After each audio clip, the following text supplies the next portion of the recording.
मच्छिंद्रनाथवर आणि मैनाकिनीची भेट, गोरक्षनाथाची संशय निवृत्ती. गोरक्षनाथ मच्छिंद्रनाथास घेऊन गेल्यानंतर तिलोत्तमा, मैनाकिनी, शोकसागरांत बुडून गेली असता तेथे उपरीक्षवसू प्राप्त झाला.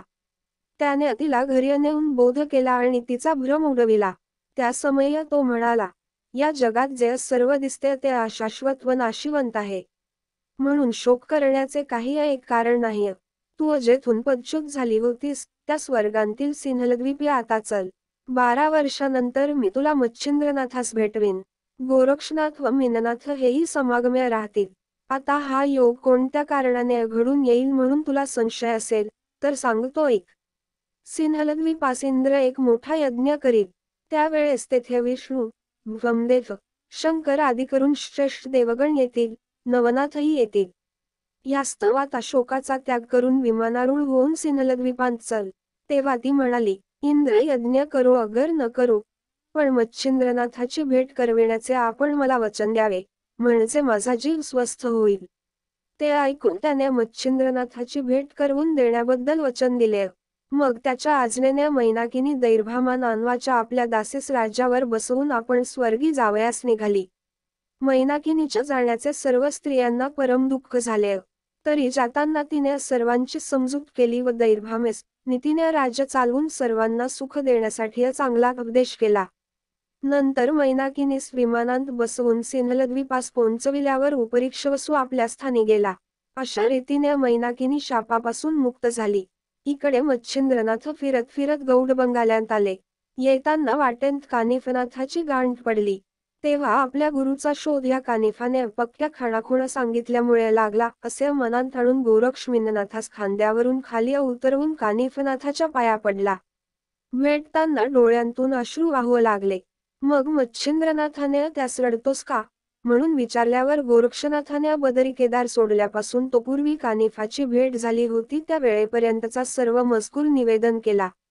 मग मच्छिंद्रनाथ गोरक्षाचे असमाधान करून पुढे मार्गस्थ झाले. जाण्यापूर्वी जालंधरनाथास राजा गोपीचंदाने खांचन पुरल्याबद्दलचा सविस्तर मजकूर गोरक्षनाथाने मच्छिंद्रनाथास कळविला.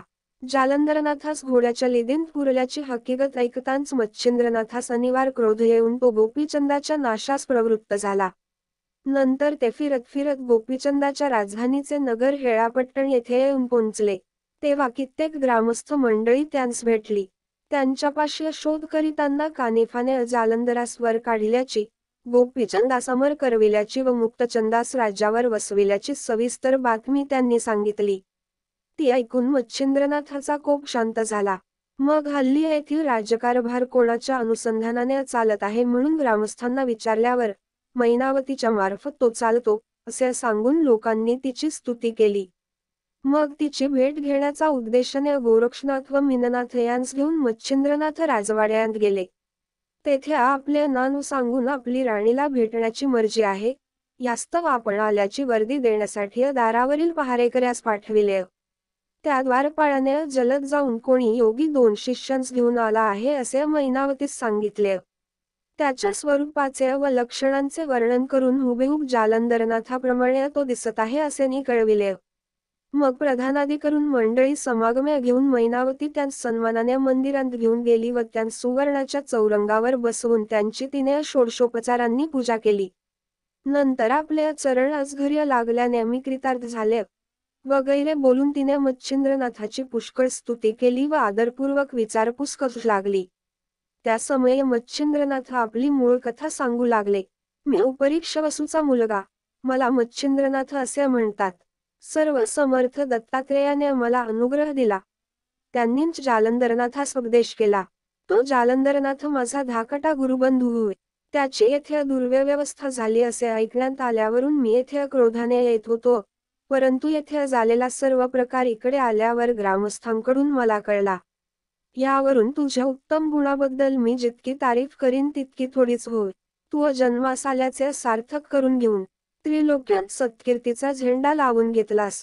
42 कुळे उद्धरिलीस. धन्य आहेस तू. असे अनाथाने बहुत प्रकारे तिचे वर्णन केल्यानंतर मैनावती त्याच्या पाया पडली आणि म्हणाली, महाराज, हा सर्व आपल्या कृपेचा प्रताप होय. बरे किंवा वाईट जसे इच्छावे तसे कल्पतरू फळ देतो. परीस लोखंडाचे सुवर्ण करीतो. पण त्या दोहोंपेक्षाही तुमचे औदार्य अनुपम होय. अशा रीतीने मैनावतीने त्याची स्तुती केली आणि पायांवर मस्तक ठेविले. मग मोठ्या सन्मानाने त्यांचे भोजन झाले. मच्छिंद्रनाथ तेथे 3 दिवस राहून तेथून निघाले. पुष्कळ मंडळी त्यांस पोंचवावयास गेली होती.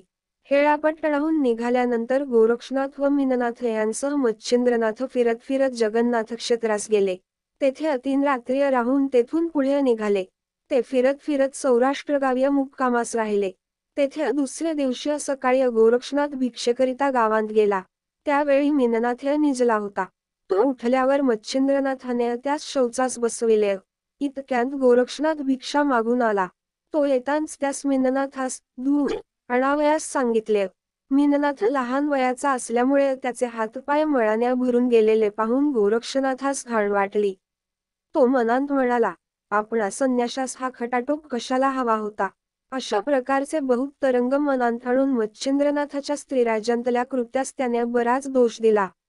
त्या रागाच्या आवेशात गोरक्षनाथ मीननाथास घेऊन नदीवर गेला व तेथे एका खडकावर त्यास आपटून त्याचा प्राण घेतला.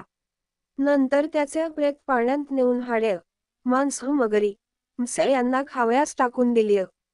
कातड्या मात्र स्वच्छ धुवून घरी नेऊन सुकत घातले. त्यावेळी मच्छिंद्रनाथ आश्रमात नव्हता. तो परत आल्यावर मीननाथ कोठे आहे म्हणून त्याने विचारिले. तेव्हा त्यास धुवून सुकत घातला आहे असे गोरक्षनाथाने त्यास सांगितले. पण यात त्याची बरोबर समजूत पटेना. तो पुनः पुनः मीननाथ कोठे आहे, मला दिसत नाही असे म्हणे. मग बाहेर नेऊन वाळत घातलेले मीननाथाचे कातडे गोरक्षनाथाने दाखविले. तेव्हा मुलाची ती अवस्था पाहून मच्छिंद्रनाथाने धाडकन जमिनीवर अंग टाकिले. तो गडबडा लोळून परोपरीने विलाप करू लागला. कपाळ फोडून घेऊ लागला. तसेच एकीकडे रडत असता त्याच्या एक एक गुणांचे वर्णन करी. मीननाथासाठी मच्छिंद्रनाथ शोक करीत आहे असे पाहून गोरक्षनाथ गुरुजवळ जाऊन म्हणाला, गुरुराज, तुम्ही असे अज्ञानात का शिरता. तुम्ही कोण, मुलगा कोणाचा आणि असे रडत आहे काय. विचार करून पाहता मेला आहे कोण. नाशिवंतचा नाश झाला, शाश्वत स्मरण नाही. तुमचं मीननाथ कदापि मरावयाचा नाही. शस्त्राने, अग्नीने, वाऱ्याने, पाण्याने किंवा कोणत्याही प्रकाराने त्याचा नाश व्हावयाचा नाही. कारण तो शाश्वत आहे. अशा प्रकारे बोलून गोरक्षनाथ त्याचे सांत्वन करू लागला. परंतु ममतेमुळे मच्छिंद्रनाथास रडे आवरेना व विवेकही आवरेना. मग गोरक्षनाथाने संजीवनी मंत्राचा प्रयोग सिद्ध करून भस्माची चिमटी मीननाथाच्या कातड्यावर टाकताच तो उठून उभा राहिला. त्याने उठताच मच्छिंद्रनाथाच्या गळ्यात मिठी मारली. त्याने त्यास पोटाशी धरिले. त्याचे मुके घेतले व त्याच्याशी लढीवाळपणाने बोलू लागला. मग आनंदाने ते त्या दिवशी तेथेच राहिले. दुसरे दिवशी ते पुनः मार्गस्थ झाल्यावर गोरक्षनाथाने मच्छिंद्रनाथाजवळ गोष्ट काढली की, तुमची शक्ती अशी आहे की निर्जीवास सजीव करून सहस्त्रावधी मीननाथ एका क्षणात तुम्ही निर्माण कराल. असे असता रुदन करण्याचे कारण कोणते ते मला कळवावे. तुमचे हे वर्तन पाहून मला आश्चर्य वाटले. असे गोरक्षनाथाचे भाषण ऐकून मच्छिंद्रनाथ म्हणाले की, त्यास तू कोणत्या हेतुवस्तव मारिलेस, ते कारण मला सांग. तेव्हा तो म्हणाला, तुमचा लोभ पाहावयासाठी. तुम्ही विरक्त म्हणविता आणि मीननाथावर इतकी माया, ममता धरिली, म्हणून तो तुमचा भाव कितपत खरा आहे हे पाहावयासाठीच ती मीननाथास मारिले. पण तुम्ही सुज्ञ असून रडून लागलेत हे कसे, ते सांगावे. तेव्हा मच्छिंद्रनाथ म्हणाला, आशा, तृष्णा इत्यादिकांचा तुझ्या अंगी कितपत वास आहे हे पाहण्यासाठीच मी मुद्दाम हे कौतुक करून दाखविले. तसेच ज्ञान, अज्ञान, शाश्वत, अशाश्वत हे तुला कळले आहे की नाही याचा मला संशय होता. तो मी या योगाने फेडून घेतला. ते भाषण ऐकून आपल्या प्रसादाचाच हा सर्व प्रताप, असे गोरक्षनाथाने मच्छिंद्रनाथास सांगून त्याच्या पायांवर मस्तक ठेविले. अशाच नवनवीन व्हिडिओसाठी या चॅनलला सबस्क्राईब करा, लाईक करा आणि शेअर करा.